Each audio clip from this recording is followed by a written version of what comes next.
Hoje nós vamos fazer uma reflexão sobre uma carta aos Efésios que Paulo remete e tem uma menção na qual ele faz essa carta que nós vamos nos ater, que diz: desperta tu que dormes e levanta-te dentre os mortos e o Cristo te iluminará.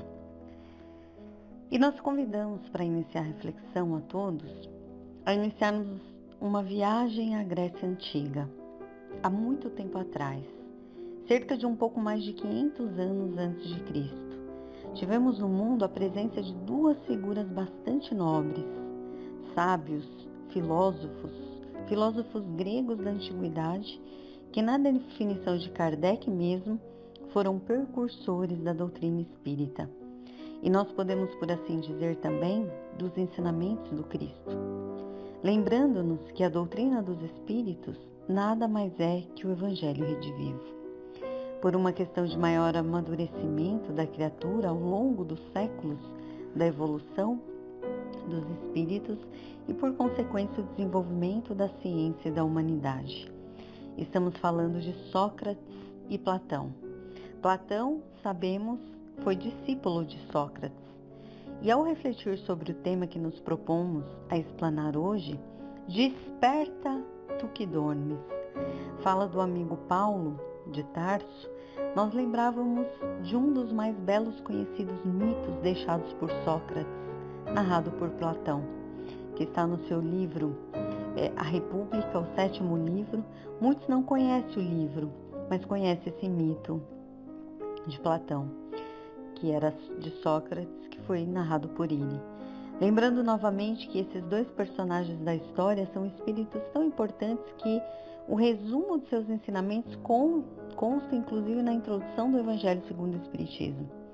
Fazendo uma abertura desse livro, onde Kardec vai conjugar, ou seja, vai tratar a semelhança, a similitude, fazer pontes de harmonia desses ensinamentos que eles falavam há mais de 2.500 anos atrás. E que a doutrina espírita vem trazer novamente ao cenário da humanidade dessa forma mais contextual, esclarecida, iluminada. Como falávamos, há uma das alegorias que utilizaremos como gancho da nossa reflexão, chamado Mito da Caverna, de Sócrates, que Platão trouxe, que é recheada de profundidade espiritual, filosófica, pois poderá nos conduzir a grandes reflexões interiores, como o sentido das nossas bases, crenças, concepções existenciais, como enxergamos a nossa vida, como nós atuamos nela. Então, rapidamente, de forma bem superficial, o que diz esse mito? Sócrates, nesse mito, coloca que existiam alguns indivíduos que nasceram, cresceram e estavam desde então ali presos em uma caverna, voltados, acorrentados para o fundo dessa caverna, onde existia a parede dela. E ali nesse local eles conseguiam enxergar apenas as sombras que eram projetadas de lá de fora, dos seres, enfim, de tudo que passava à porta da caverna, na parede. Existia como que um anteparo nas costas deles, uma fogueira, e a luz dessa fogueira, tudo que passava ali era projetado pela luz dessa fogueira lá na parede do fundo para eles.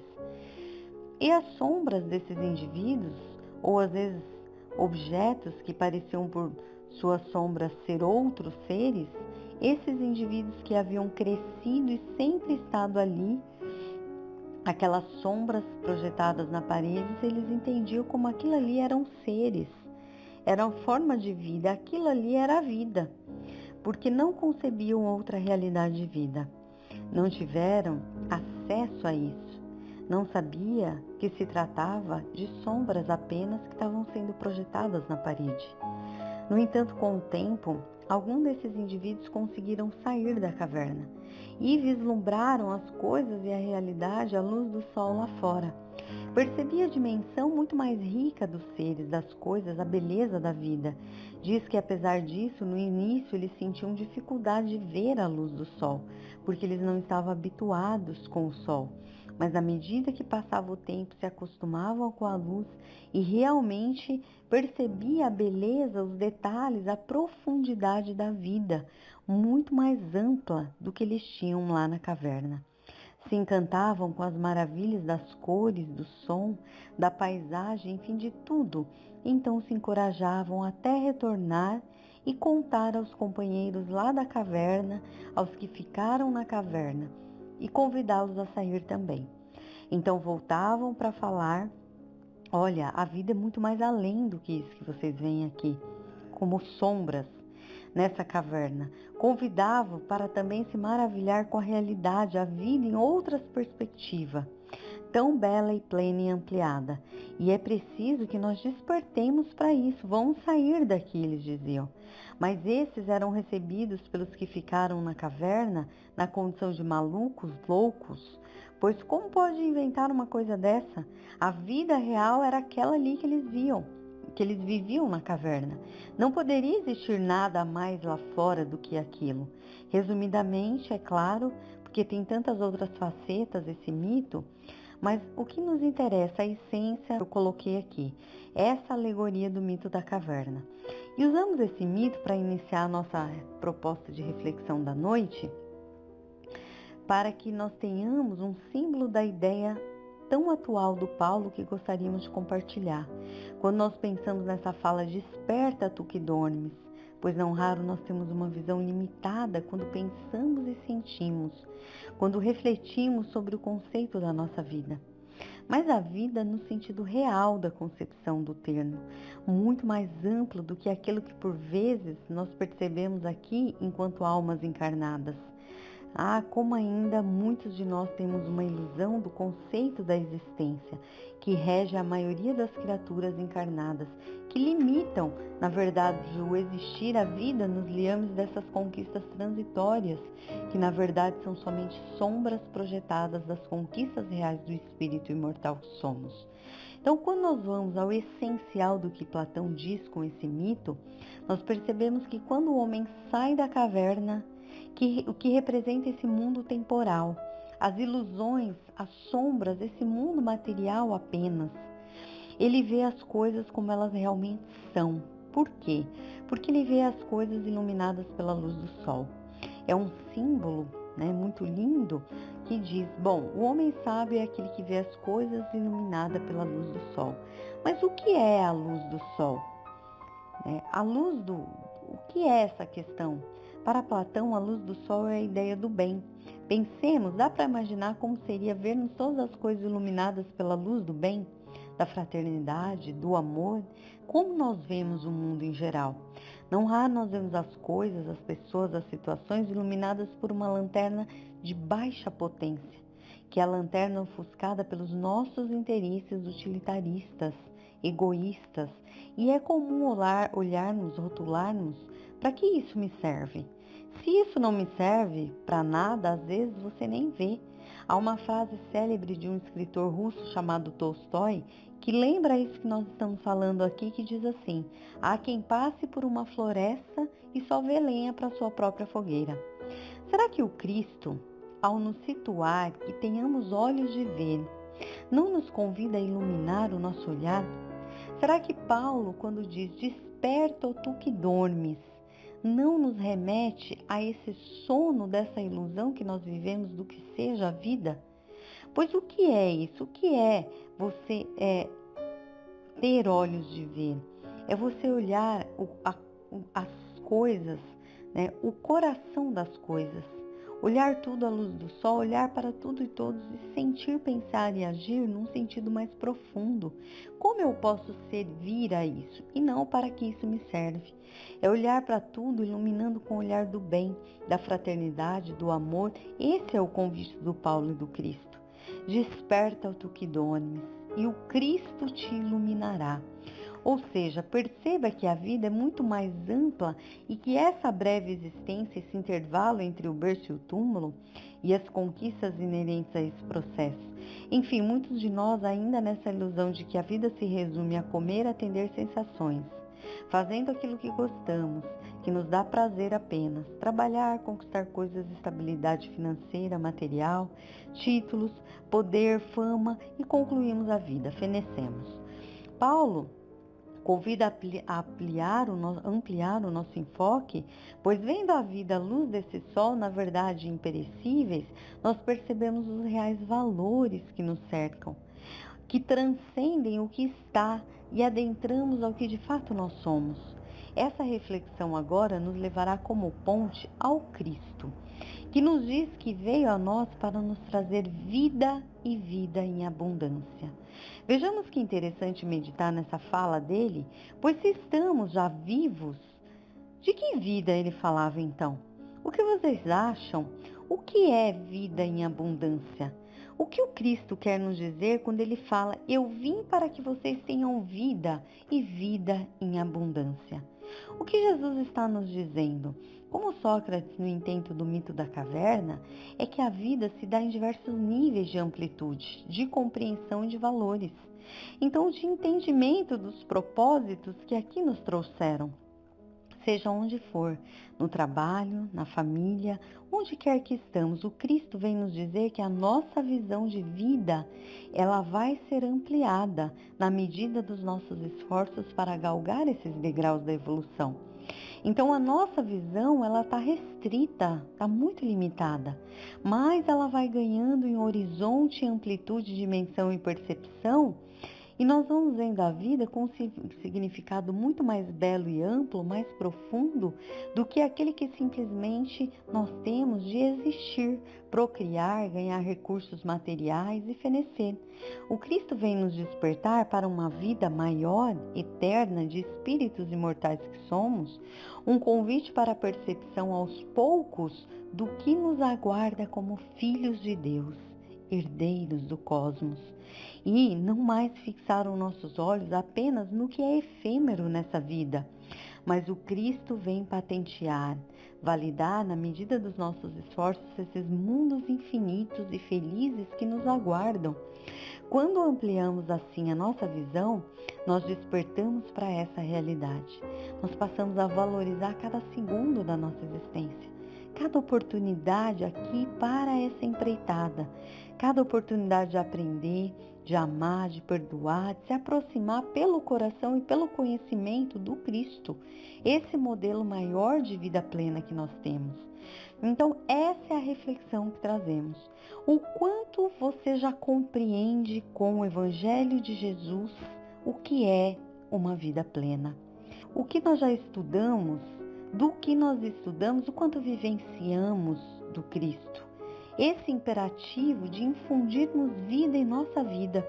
Como dizia o célebre escritor brasileiro mineiro Guimarães Rosa, penso que chega um momento na vida da gente que o único dever seja lutar ferozmente por inserir no tempo de cada dia o máximo de eternidade. Isso é vida em abundância. Inserir a eternidade nos nossos momentos de vida constante. É viver enquanto encarnados sem perder a consciência da imortalidade. É viver como um espírito que não faz plano só para essa existência, que cessa somente ali no túmulo. Quantos de vocês, quantos de nós outros fazemos planos para além dessa existência?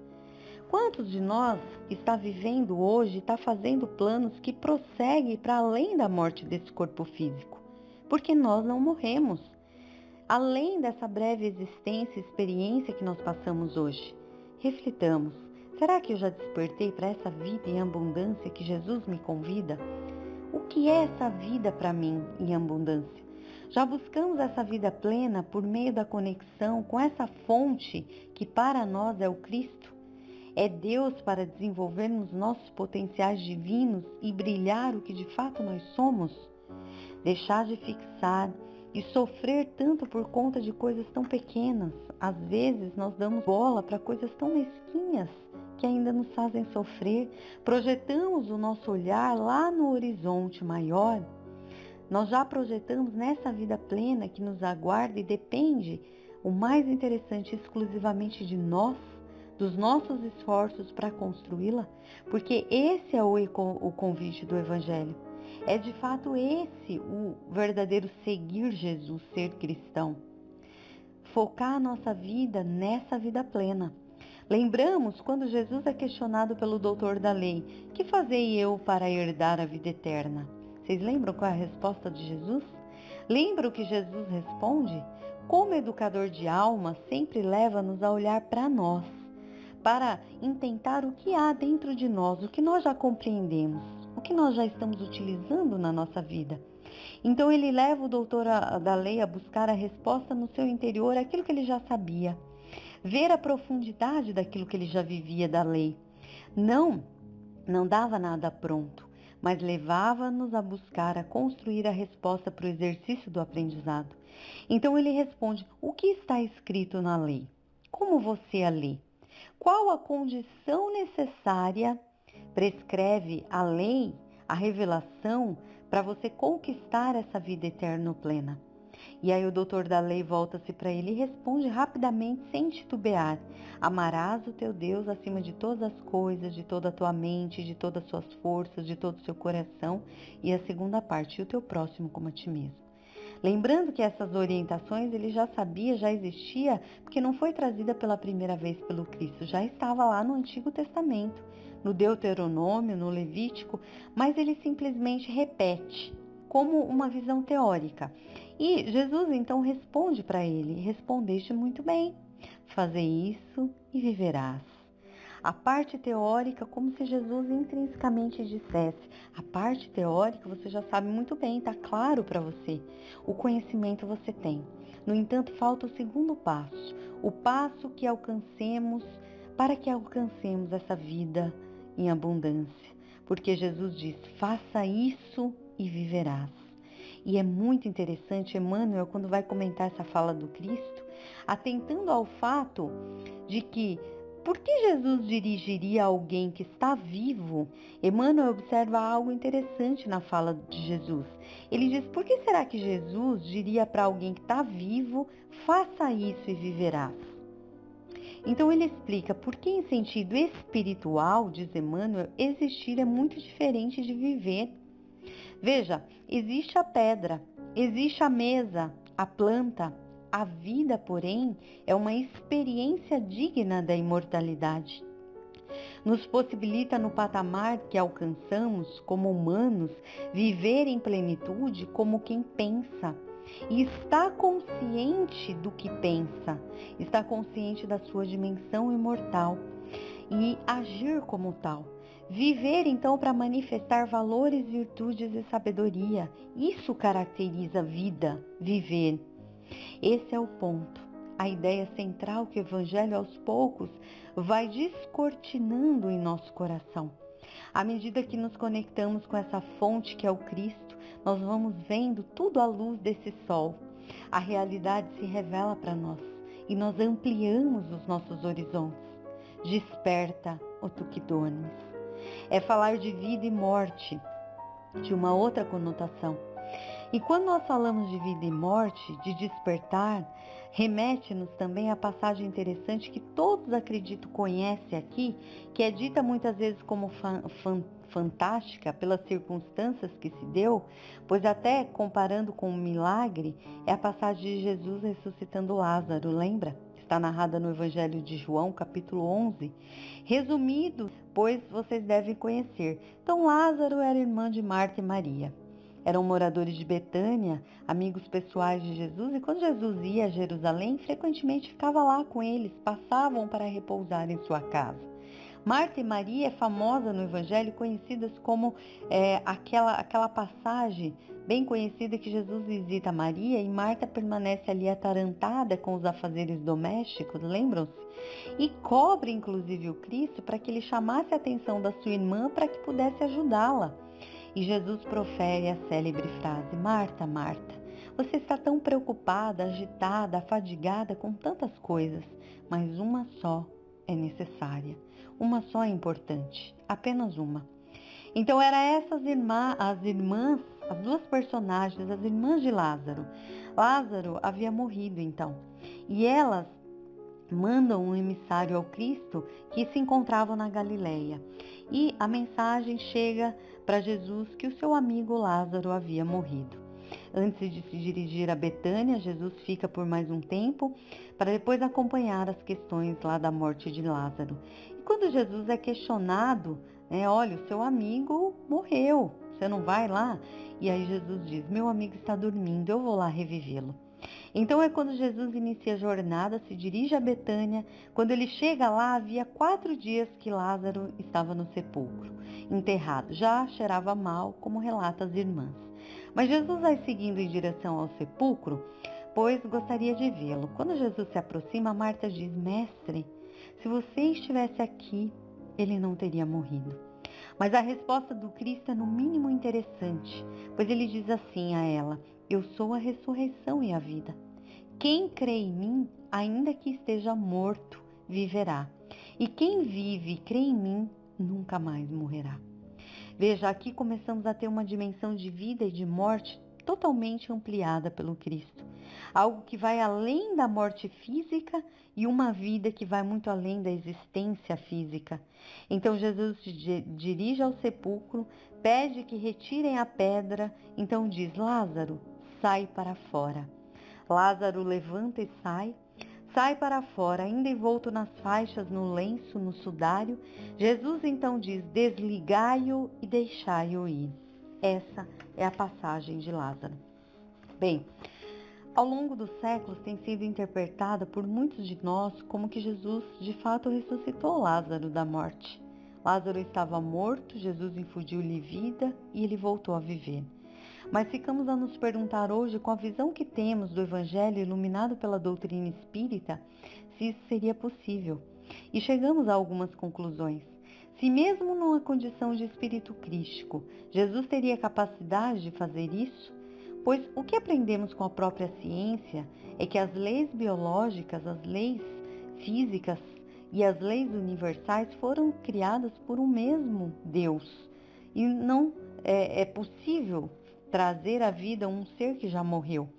Agora, o que a doutrina espírita nos diz e esclarece a respeito nos dando uma dica que de fato ocorreu com Lázaro, nos lembrando da pergunta 423 do Livro dos Espíritos, quando Kardec questiona os espíritos superiores, seria possível uma vez alguém morto, ou seja, alguém que houvesse separado pelos liames do perispírito, do corpo, voltar à vida?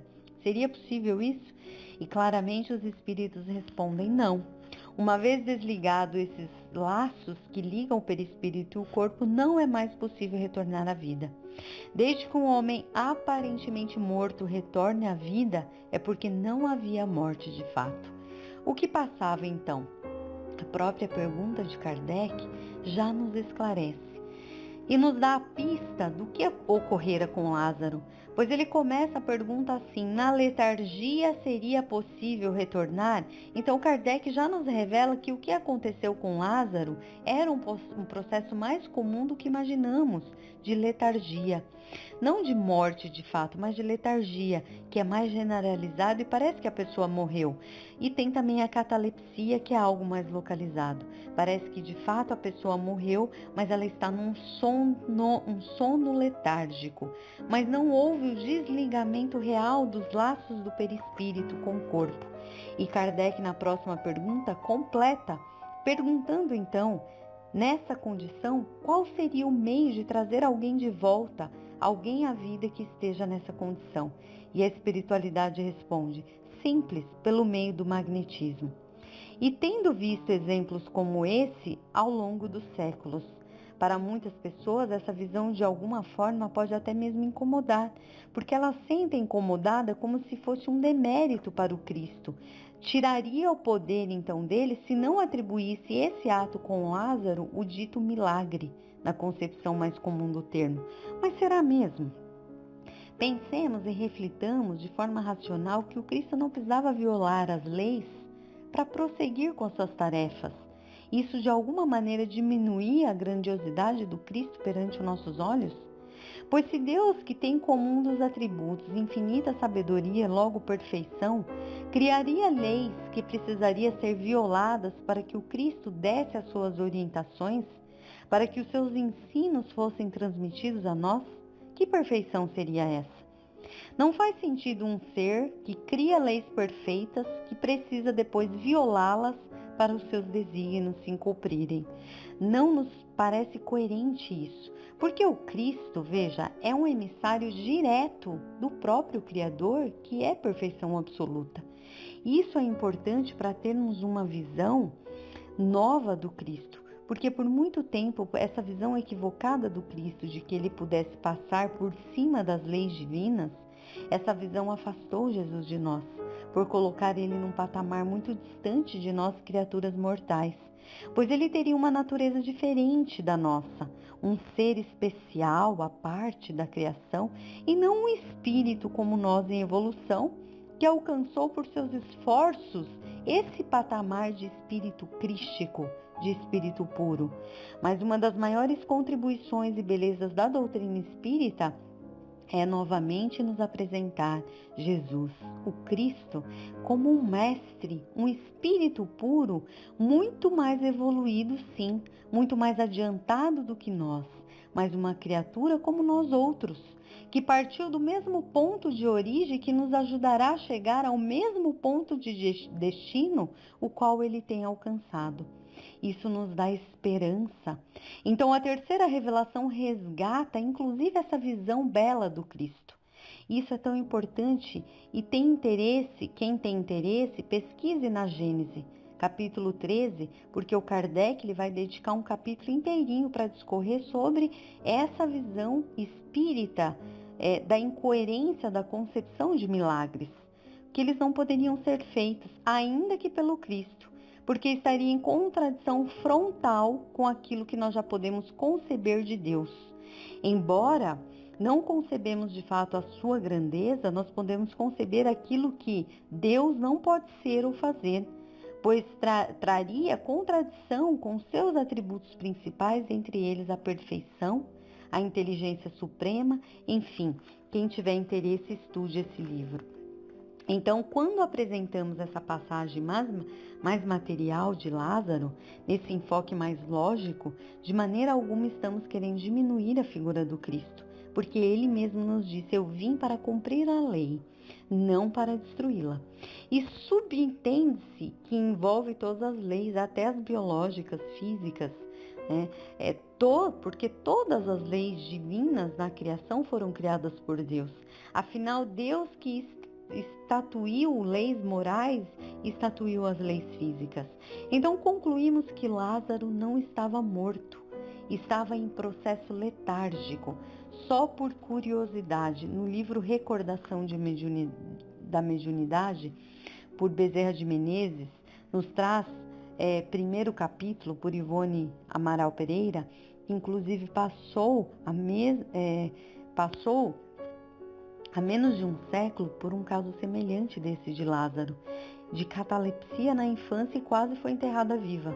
Leia quem tiver interesse, mas o fato que queríamos dizer é que lá nesse livro, Dr. Bezerra fala da letargia e catalepsia, e ele cita inclusive o caso da passagem de Lázaro, trazendo como uma curiosidade para nós. Vai dizer Dr. Bezerra que Lázaro chegou nessa situação por conta de uma depressão oriunda de uma enfermidade.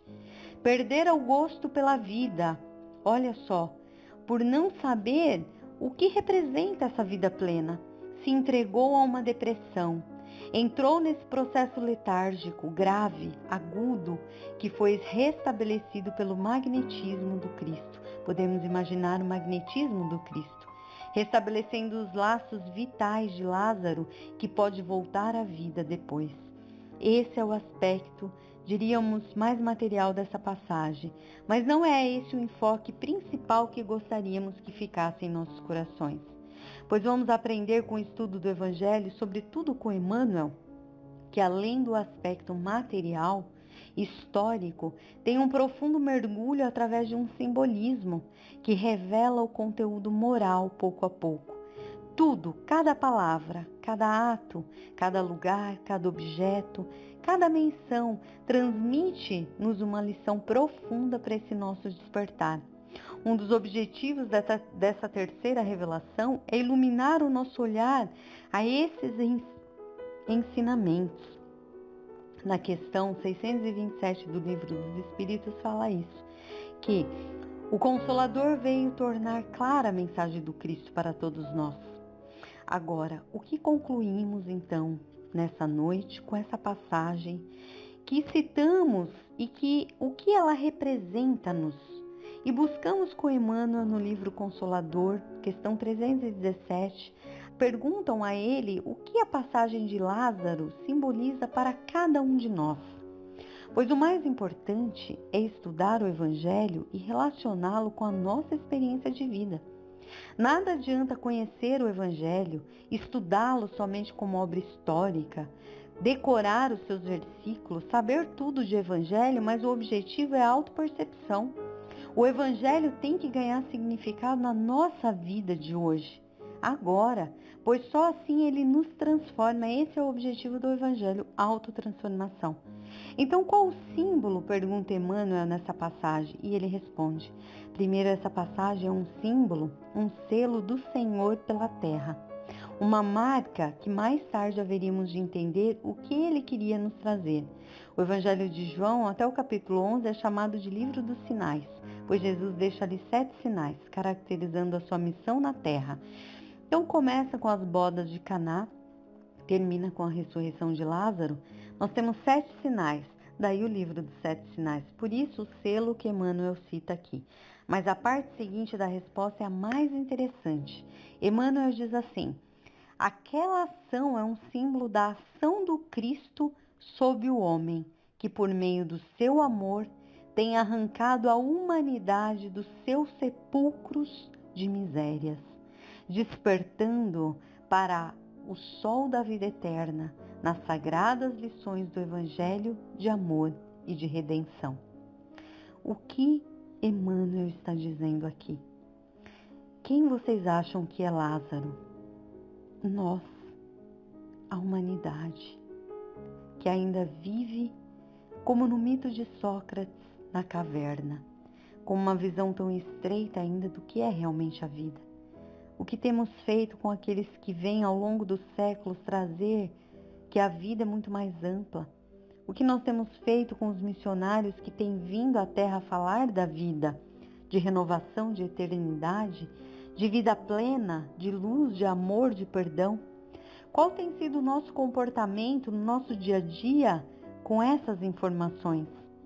Senão o que faziam aqueles indivíduos escravizados que ficavam na caverna, que acusavam aqueles que vinham falar de uma vida diferente, acusavam-os de loucos, perseguiam, inclusive os matavam. O que fizeram com o Cristo? O que fizemos com a proposta que ele nos trouxe, a proposta maior de libertação e de luz, de felicidade imperecível? Jesus veio nos convidar a sair da caverna. Essa é a visão. Desperta, ó tu que dormes, do Paulo. O Cristo veio nos convidar a sair da caverna das nossas ignorâncias, do nosso egoísmo, do materialismo que nos impede de ver a vida iluminada pelo sol do amor. A vida bela em todo lugar, em todos os passos da nossa existência, mas ofuscados os nossos olhos pela letargia, pela catalepsia do nosso orgulho, nos paralisa, nos cega, nos põe em depressão. Pois a vida, o que temos como criação que vem de Deus, é sempre beleza, harmonia, alegria, abundância, bondade. Então, o que nos impede de perceber isso no nosso dia a dia? O fato de estarmos presos às nossas cavernas, envoltos em nossas faixas da letargia que criamos para nós mesmos. O mal ainda que precisamos transformar em nós projeta sombras que ofuscam nossos olhos, que nos impede de contemplar como nós somos belos em essência, como a beleza divina mora em nós porque Deus mora em nós. Nos impede de contemplar como a vida é bela de fato e como somos tão amados por Deus, pelo Cristo. Na criação divina, o que rege o cosmo é o amor, a beleza, a harmonia, a perfeição. Não há morte, não há processo de morte, só há processo de transformação. A vida somente. Deus não é Deus de mortos, mas Deus de vivos. Para Ele todos vivem. São palavras do Cristo ao só dos seus. Então só há vida. Nós quem precisamos ter olhos de ver a vida que há em nós. A vida que há na vida. Desperta, ó tu que dormes. Emmanuel, quando comenta essa passagem, que Deus é Deus de vivos, diz assim: encontramos a morte tão somente nos caminhos do mal, onde as sombras que criamos é que impedem a visão gloriosa da vida que nos cerca. Olha, nós precisamos mudar a nossa perspectiva de vida. A morte só existe quando nós nos fechamos no mal e impedimos de nossos próprios olhos verem o sol do amor divino da criação que brilha para todos nós, a todos os momentos. Morte é uma ilusão. Se compreendemos que somos infinitamente amados, o que há a temer? Por que ter medo? Do que ter medo? Se Deus é por nós, como diz Paulo, quem será contra nós? Por isso diz: desperta, ó tu que dormes. Levanta-te dentre os mortos e Cristo te iluminará. Felizes dos que, como Lázaro, têm ouvidos de ouvir, olhos de ver, despertam, vão para fora. O Cristo nos faz esse convite diariamente. Você aceita despertar? Viver não pela vida física apenas, mas para os valores supremos da real vida, da vida plena do amor como ser imortal que és? Como? Levanta-te da estagnação, sai da preguiça, da morte espiritual, sai da caverna, vem servir, vem amar, vem perdoar. Viva com plenitude, amando a vida a tudo e a todos, pois o amor infunde vida em nossas vidas. Isso é despertar da letargia, é ouvir o chamado do Cristo, é seguir o Cristo, é viver o seu Evangelho, para seguir adiante renovados em direção ao sol do amor, a luz imperecível que em nós aguarda que despertemos, que está latente, aguardando que sintamos e vivamos, manifestando esse amor, a lei, o Evangelho, aqui, neste mundo manifesto.